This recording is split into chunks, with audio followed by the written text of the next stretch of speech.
మానస సరోవర్ యాత్ర ప్లాన్ చేస్తున్నారా? నమ్మకంగా సేఫ్. నమస్తే రమగారు. రమగారు, రథసప్తమి ఉంది మనకి ఈ నెలలో. సో రథసప్తమి రోజు ఆచరించాల్సిన విధి విధానాలు. మాఘశుద్ధ సప్తమి అయితే మనం ఏం చెప్పుకుంటాం, మాఘమాసం అంటే ఆరోగ్య మాసం. అవును. సూర్యారాధనకి పనికొచ్చేది. అయితే సూర్యుడి నుంచే మనకు ఆరోగ్యం సిద్ధిస్తుంది. ఈ రోజున సూర్యుడు పుట్టాడని చెప్తారు. రథసప్తమి సూర్యుని జన్మదినంగా భావించబడుతుంది. అయితే ఈ రథసప్తమి నాడు రేక్కాయ, తర్వాత ఏమో జిల్లేడాకులు నెత్తి మీద పెట్టుకుని స్నానం చేస్తారు. ఈ జిల్లేడు అర్కపత్రం, ఆ అర్క పదం సూర్యుడికి పర్యాయ పదంగాను వాడతారు. జిల్లేడు మొక్కకు కూడా అర్కపత్రాలని పేరు, అర్కం దాని పేరు. అట్లా సూర్యుడు జిల్లేడు ఒక దగ్గర సంబంధం కలిగి ఉంటాయని, ఆరోగ్యాన్ని ఇస్తుంది జిల్లేడు కూడా. అయితే జిల్లేడుని జాగ్రత్తగా వాడాలి. జిల్లేడు పాలు కంట్లో పడితే కళ్ళు పోతాయని చెప్తారు. అవునండి. సూర్యుని ఎక్కువగా చూడకూడని వేళల్లో చూస్తే కళ్ళు దెబ్బతింటాయి చూడు. అర్కపత్రాన్ని జాగ్రత్తగా వాడితే ఆరోగ్యదాయిని, సూర్యుడిని జాగ్రత్తగా వాడుకుంటే ఆరోగ్యదాయినిగా ఉంటాడు. అంతేగా, జాగ్రత్తగా ఉండాలి. సంబంధం, హ్యాండిల్ విత్ కేర్, సూర్యుడినైనా దీన్నైనా. అయితే ఈ ఆకు నెత్తి మీద పెట్టుకుని స్నానం చేస్తారు. దాని మీద నుంచి పడిన వేడి నీరు ఆరోగ్యాన్ని ఇస్తుందట. ఇది చూడు, సంవత్సరంలో ఒక్కసారి చెప్పారు, ఏడాదికి ఒకసారే కదా. రేగుపండు కూడా పెట్టుకుంటారు. రేగుపండు ఈ సూర్యుడికి కూడా అవినాభావ సంబంధం ఉందని చెప్తారనమాట. సూర్యుడిలాగా కనపడుతుంది రేగుపండు, ఎరుపు గుండ్రదనము వాటి వల్ల. అందుకనే మనం ఏం చేస్తాం, భోగిపళ్ళు పోస్తాం చూడు, అప్పుడు సూర్యారాధనకిలో భాగంగానే అది భోగిపళ్ళు పోస్తారనమాట. భూమండలానికి సూర్యమండలానికి దగ్గర సంబంధం కలిగి ఉంటుంది ఈ రేగుపండు అని చెప్తారు. కొన్ని ఊళ్ళల్లో ఒట్టిగా ఈ జిల్లేడాకే పెట్టుకుంటారు. కొన్ని ఊళ్ళల్లో చిక్కుడాకులు పెట్టుకుని స్నానం చేస్తారు. చిక్కుడు, రేగు, ఈ జిల్లేడు, ఈ మూడు సూర్యుడికి దగ్గర సంబంధం కలిగి ఉన్న ఆకులుగా చెప్పబడతాయి. అయితే రథసప్తమి రోజున పాలు పొంగిస్తారు.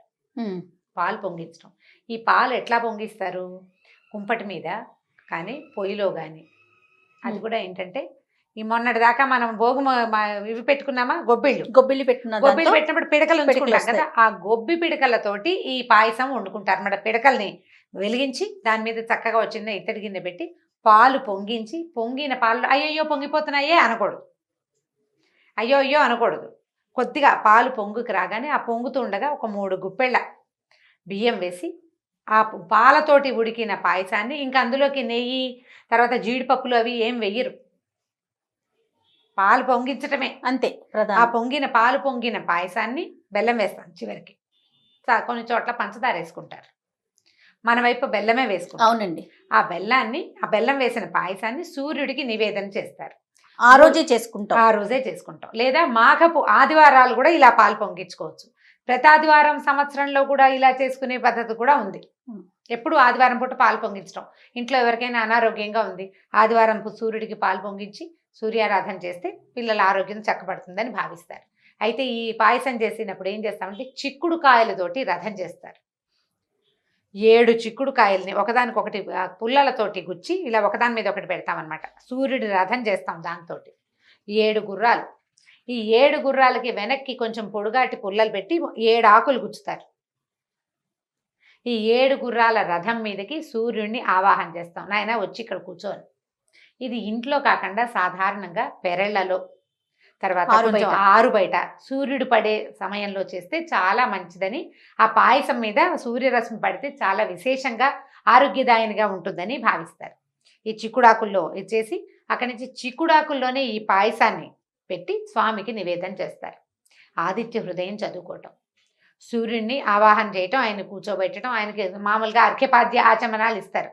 పూజ చేయడానికి వచ్చి కూర్చోండి ఆయన అని చెప్పటం, తర్వాత ఆచమనం చేయటం అంటే మంచి నీరు ఇవ్వటం, అర్ఘ్యము పాద్యము ఇవ్వటము, తర్వాత పువ్వులతోటి పూజ చేయటము, తర్వాత ధూపము దీపము నైవేద్యము హారతించటం, తర్వాత తాంబూలం సమర్పించటము, ఈ సూర్యుడిని ఆరాధన చేయటం. ఆ వేడి పాయసం చిక్కుడాకుల్లోనే పెట్టి, పాయసం ప్రసాదం తినడానికి కూడా చిక్కుడాకుల్లోనే పుచ్చుకుంటాం.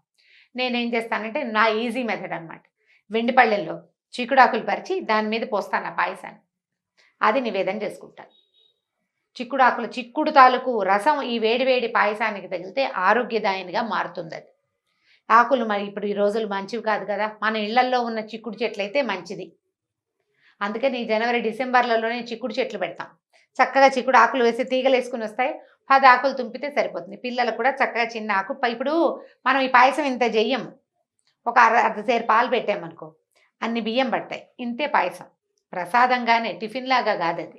అప్పుడు ఇంత చిన్న ఆకులో కూడా ప్రసాదం పెట్టి సరిపోతుంది. తీసుకోవచ్చు. ఈ సూర్యారాధన చేయటం ఎందుకంటే ఆరోగ్యదాయనిగా ఉంటుంది. సూర్యుడు మన పట్ల అంటే ఆ కనపడుతున్న ఆ రేస్ ఏవైతే ఉన్నాయంటే ఈ కాలంలో భూమి మీదకి ప్రసరించే డిగ్రీస్ అంటే సూర్యుడు ఒక్కొక్క రాశిలోకి వస్తాడు కదా, ఆ రాశి యొక్క ప్రభావం నేల మీద పడుతుంది. అందుకని ఈ కాలంలో సూర్యారాధన చేయాలని చెప్తారు. అతను పడే ఏ కోణంలో అయితే సూర్యుడు కిందకు వస్తాడో ఆ దిశ మనకి ఆరోగ్యదాయనిగా ఉంటుందన్నమాట. ఈ రథసప్తమి నాడు నెయ్యి వాడాలి, నూనె వాడకూడదు. నూనె వాడకూడదు, మధ్య మాంసాదులు తీసుకోకుండా ఉండటం మంచిది. ఈ పాయసం చేసుకున్న పాయసాన్ని ప్రసాదంగా తీసుకుని చక్కగా చుట్టుపక్కల అందరికి పంచిపెట్టడానికి మనకి ఎక్కువ ప్రసాదం ఏమి ఉండదు, కొంచెమే చేసుకుంటాం కదా. పిడకల దాలి పెట్టి పిడకల మీద కానీ బొగ్గుల కుంపటి మీద కానీ పాయసం చేస్తే చాలా బాగుంటుంది. మనకి ఇప్పుడు స్టవ్ మీద అనుకో ఇంట్లో పెట్టుకుంటాం స్టవ్, దాన్ని ఆరు బయట పెట్టుకునే వీలు ఉండదు కదా. అపార్ట్మెంట్లో ఏం చేయాలండి అని అడగండి, నేను కూడా ఏం చేయాలో నాకు తెలీదు. నా పరిస్థితి కూడా అపార్ట్మెంటే, నేను ఏం చేయలేను. ఇదివరకు ఏం చేసేదానంటే ఇదివరకు ఉన్న ఇళ్లలో కాస్త ఓపెన్గా ఉన్న చోట పెట్టుకున్నదాన్ని. ఇప్పుడు కూడా నేను కుంపటి మీదే చేసుకుంటాను పాయసం. దాన్ని కొంచెం బాల్కనీలో పెట్టి సూర్యుడు వస్తున్నాడో రావట్లేదు, పోన్లే అక్కడ పడ్డాడు ఇక్కడ పడకపోయినా అని ఏదో సంతోషించి పాత పద్ధతిలో చేసుకున్నానని సంతృప్తి పడుతూ ఉంటాం. ఇంకా అదే ఏదో ఒకటి చేయాలి. పొద్దున్నే చేసుకోవాలి, సూర్యోదయాత్ పూర్వమే స్నానం చేయాలి, సూర్యోదయం అయ్యేసరికల్లా పాలు పొంగించేసేందుకు సిద్ధపడాలి. ఎండెక్కి చేయకూడదు ఈ పని, ఎండెక్కి చేయరు, ఎండకి ముందే చేయాలి. అయితే ఇప్పుడు ఛాయా సోమేశ్వర స్వామి దేవాలయం ఉంది కదా మన అరసవెల్లిలోను, అక్కడ ఈ కిరణాలు స్వామివారి దగ్గర పడతాయి. అవునండి. సంవత్సరంలో కొన్నిసార్లు వస్తుంటాయి కదా. ఈ రోజున అంటే ఈ మన రథసప్తమి రోజున తప్పకుండా సూర్యకిరణాలు స్వామివారి మీద పడతాయి. ఏదైనా దగ్గరలో సమీపంలో విష్ణువాలయం ఏదన్నా దైవ దర్శనం చేసుకోవచ్చు. ఒకవేళ అరసవెల్లి వెళ్ళగలిగి దర్శనం చేసుకోగలిగే వాళ్ళు అదృష్టవంతులు. సూర్యదేవాలయంలోనే స్వామిని దర్శించగలిగితే వాళ్ళు మరీ మంచిది కదా. అరసవెల్లి వెళ్ళొచ్చు. గొల్లల మామిడాడని మన గోదావరి జిల్లాలో ఒక ప్రాంతం పెద్ద దేవాలయం ఉంది అక్కడ కూడా. తర్వాత ఇది కాకపోతే తిరుపతిలో, తిరుమల కాదు పై కొండ మీద కాదు, తిరుపతిలో కూడా ఒక సూర్య దేవాలయం ఉంది. అది ఎక్కడుందంటే అలివేలు మంగాపురంలో కోనేరు కనపడుతుంది కదా, కోనేరుకి ఇప్పుడు నాకు గుర్తుండి కుడివైపుకే సూర్యనారాయణ స్వామి దేవాలయం ఉంది. అక్కడ సూర్యనారాయణమూర్తి ఎలా ఉంటాడంటే విష్ణుమూర్తులనే మనకు వెంకటేశ్వర స్వామి వల్లనే కనిపిస్తారు. స్వామివారే స్వయంగా ప్రతిష్ఠ చేసిన సూర్య బింబం అట అది. అక్కడ కూడా దర్శనం చేసుకోవచ్చు కుదిరితే.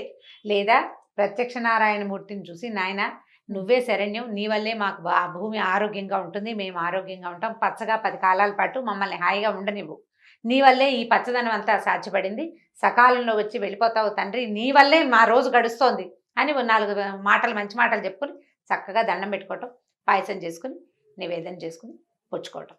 ఇలా ఆదివారాలు కూడా పాలు పొంగించుకోవచ్చు. పాలు పొంగేటప్పుడు అంటే నీళ్లు కలపని పాలు పెట్టుకుంటాం కదా, పాలు పొంగుతూ ఉండగా బియ్యాన్ని ఏం చేస్తారంటే కడిగి వేసేవాళ్ళు కొంతమంది ఉంటారు జయ.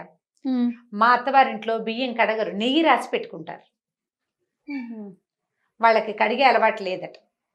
ఒక్కొక్కళ్ళు ఒక్కొక్క రకంగా చేస్తారు కదా. కడిగి పక్కన పెట్టుకుంటామా, ఇట్లా తీసి వేయాలి, 3 మాటలు వేస్తే సరిపోతుంది. మొదటిసారి పొంగు వస్తుంది, ఒకసారి ఒక గుప్పెడేసామా, మళ్ళీ రెండోసారి పొంగు వస్తుంది, 2-3 సార్లు పొంగుతాయి కదా పాలు, మళ్ళీ అది మరిగి మళ్ళీ పాలు పొంగు వస్తాయి. పొంగు వచ్చినప్పుడు కింద కొంచెం అలా పైకి వస్తూ ఉండగా వేసేసేయాలన్నమాట. అయ్యో అయ్యో అనకూడదు, అయ్యో అంటే పొంగిన ఫలితం పోతుందట. ఓహో. జాగ్రత్తగా పొయ్యిలో పడిపోకుండా కొంచెం నిదానంగా జాగ్రత్తగా చేసుకుంటే చక్కగా పాయసం చేసుకోవచ్చు. ట్రై చేసి చూడండి. ఇప్పుడు మనకి ఆవు పిడకలు ప్రతి చోట అమెజాన్లో కూడా దొరుకుతున్నాయండి. చక్కగా 4 ఆవు పిడకలు సంపాదించి మీరు కుంపటే పెట్టుకోగలిగితే, కాకపోతే చిన్నపిల్లలు ఉన్న వాళ్ళు జాగ్రత్తగా చేయండి. చేయలేకపోయామనుకో స్టవ్ మీదే పాయసం చేసుకోండి. ఇంకో ఈజీ మెథడ్ చెప్తాను. ఎందుకంటే మొదటి సంవత్సరం మేము ఆ అపార్ట్మెంట్లో చేరినప్పుడు ఈ కుంపటి పెట్టుకునే వెసులుబాటు కూడా ఆ రోజు లేదు. నేనేం చేశానో చెప్తా. పాయసం స్టవ్ మీదే చేసేసుకున్నా పొద్దునే. 2 ఊరు నుంచి వచ్చిన ఆవు పిడకలని మాకు వస్తాయి, ఏటా నేను తెప్పించుకుంటాను. ఏం చేశాను, ఆ పిడక వెలిగించి ఇల్లంతా పొగ చూపించాను అనమాట. పాయసాన్ని వండి సూర్య భగవాన్ ముందు పెట్టేసాం. ఆవు పిడక పొగ వచ్చింది, ఇది వచ్చింది. ఆ పొగలు అవన్నీ కూడా మనకు ఆరోగ్యదాయని, మంచిది, ఆరోగ్యానికి, లంగ్స్కి మంచిది, ఇంటికి మంచిది, నెగిటివ్ ఎనర్జీ పోతుంది. ప్రధానంగా ఇందులో మర్మం ఏంటంటే ఏదో పూజ చేస్తామా, మనం ఒక త్రికరణ శుద్ధిగా చేయటం. ఇవాళ పండగ పర్వదినం పూజ చేసుకోవాలి, దేవుడి కోసం ఇది ఏదైనా చెయ్యాలి అనేసరికల్లా మనకి బుద్ధి కకావికలైపోదు, అటు ఇటు ఒక చోట ఉంటుంది. బుద్ధి రుజువుగా ఉంటుంది, ఒక చోట ఏదో ఉంటుంది. ఒకలాంటి ప్రశాంతత ఉంటుంది ప్రశాంతత రమ్మగారు. ఉంటుంది. దేవుడి కోసం ఏదో చేసుకుంటున్నామని. ఇప్పుడు ఆయన వచ్చి తింటాడా, సూర్యుడు కావాలి నీ పాయసం అక్కర్లేదు, ఆ పాయసం తినేది మనమే. కానీ ఒక భగవదర్పణ కోసం చేస్తున్నాము, దీనివల్ల శుభ ఫలితాలు ఉంటాయి అని ఒక పాజిటివ్ దృక్పథంతో చేస్తాం, సానుకూల దృక్పథం. దానివల్ల మనకి సానుకూలంగా ఉంటుంది మన రోజు. ఇవాళ చేసుకున్నాం, మళ్ళీ ఆదివారం చేసుకుందాం అనిపిస్తుంది, ఆదివారం కోసం వేచి ఉంటాం మనం, దాని మీద హైరాన్ ఉంటుంది. మిగిలిన వ్యవహారాల మీద కొట్లాటలు గొడవలు తక్కువగా ఉంటాయి, పాజిటివ్గా వెళ్తాం కదా. అంతే. సూర్యుడు వచ్చి తినేది లేదు, ఏ దేవుడు వచ్చి తినడు, మన కోసమే. కానీ మనం ఆయన కోసం చేస్తున్నామన్న తత్పరతతోటి, ఆ బుద్ధితోటి చేస్తాం, సానుకూల దృక్పథంతో చేసుకోండి. పాయసం పొద్దునే నేను చేయలేనండి, నేను 10ంటికి వస్తాను, ఎప్పుడు చేసుకోను అంటే 11ంటికి చేసుకోండి. 11ంటికి సూర్యుడు ఉంటాడుగా, అప్పుడైనా పెట్టండి కనీసం. రథసప్తమి పాయసం చేసుకోవాలి అనే పాయింట్ని కలిగి ఉండండి. అసలు పాయసం మా వల్ల కాదండి, ఆహా చెయ్యం, మేము చేయలేము, రథసప్తమి పాయసం మా వల్ల కాదు. ఇంకొక పాయింట్ ఇక్కడ, పోట్లాడుకోకుండా ఉండండి సూర్యుడి కోసం, ఎవరితోటి పోట్లాడద్దు, చక్కగా ఉండండి పోట్లాడుకోకుండా. ఇవాళ రథసప్తమి, నేను ఎవరితోటి పోట్లాడను అనే ఒక రిజల్యూషన్ తీసుకోండి, పర్వదినం బాగా జరుగుతుంది. మనం ప్రతి పర్వదినాన్ని ఇలా తీసుకున్నామా, మనకి సంవత్సరం అంతా పర్వదినాలే. పర్వదినాలు లేని రోజులు ఒక నెలలు 3-4 ఉన్నాయి అంతే, మిగిలిన అన్ని నెలల్లోనూ మనం ప్రశాంతంగా ఉంటాం. ఇది అలవాటు అయిపోతుంది కదా అప్పుడు కూడా. ఇప్పుడు సానుకూలంగా ఉండటం, పోట్లాడకుండా ఉండటం, పోట్లాడకూడదనే భావము, ఇవన్నీ అలవాటు అవుతాయి. ఆరోగ్యమాసమైన మాఘమాసంలో పొద్దున్నే స్నానం చేయండి, మాఘ పురాణం వినపడుతుంది చక్కగా. ఇప్పటిదాకా వినలేదండి, ఇప్పుడు వినొచ్చా అంటే వినొచ్చు. ఇప్పుడు కూడా పాత వీడియోలు తీసుకుని వినండి. పాతవి చూడలేనండి, నేను ఇవాళ నుంచి చూస్తాను, పోనీ ఇప్పటి నుంచి చూడండి, ఇప్పటి నుంచి అయినా వినండి. ఏదైనా అన్ని అవకాశాలు మన చేతిలో అందుబాటులో ఉన్నాయండి, మనసుంటే మార్గం ఉంటుంది. ప్రతిదీ సానుకూలంగా తీసుకోండి, దానివల్ల ప్రపంచమంతా మనకి సానుకూలంగా మారుతుంది. ఎన్ని ఇబ్బందులున్నా, కష్టాలు ఎవరికి ఉండవు జయ, ఇబ్బందులు ఎవరికి ఉండవు. ఒక్కోసారి పండగలు పబ్బాలు కుదరవు, మనకే ఏవో సమస్యలు వచ్చేస్తాయి. బుద్ధి సానుకూలంగా ఉంటే సరిపోతుంది అంతే. పండగ సానుకూలంగానే అవుతుంది, మనకు కావాల్సినట్టుగా అవ్వదు, ఎలాగోలాగా ప్రశాంతంగా అవుతుంది అంతే. ఎలా కుదిరితే ఎట్లా అవుతుంది. అది చెయ్యాలన్న ఆలోచన ఉండాలి, కానీ ఎలా చేస్తే మనసు అన్నిటికంటే ప్రధానమైనది. దాన్ని పాజిటివ్గా ఉంచుకోండి, be positive and think positive. పండగని పర్వదినాన్ని చక్కగా తీసుకెళ్ళండి ముందుకి అంతే. నమస్తే గారు. నమస్తే జయ. ఈ వీడియో కనుక మీకు నచ్చినట్లయితే లైక్ చేయండి, షేర్ చేయండి. మరిన్ని వీడియోస్ కోసం మా ఛానల్ని సబ్స్క్రైబ్ చేసుకోండి.